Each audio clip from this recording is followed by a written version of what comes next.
1/2 ಕಪ್ಪು ಹೆಸರು ಕಾಳನ್ನ ಕುಕ್ಕರಲ್ಲಿ ಹಾಕಿ ವಿಶಿಲ್ ಹೊಡ್ಸ್ಕೊಂಡು ಸೈಡಲ್ಲಿ ಎತ್ತಿಟ್ಕೊಂಡಿದ್ದೀನಿ.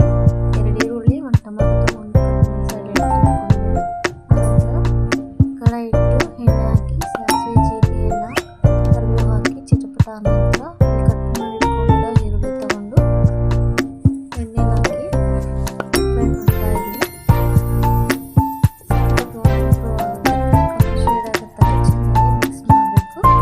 ನಂತರ ಸಿಟ್ಟಿರೋ ಹಾಕಿ ಚೆನ್ನಾಗಿ ಖಾರ ಎಲ್ಲ ಹಾಕಿ ಚೆನ್ನಾಗಿ ಮಿಕ್ಸ್ ಮಾಡಿ ಆನಂತರ ಚೆನ್ನಾಗಿ ಬಿಟ್ಟು ನಂತರ ಕೊತ್ತಂಬರಿ ಸೊಪ್ಪನ್ನ ಹಾಕಿದ್ರೆ ಶಾವಿಗೆ ಹೆಸರು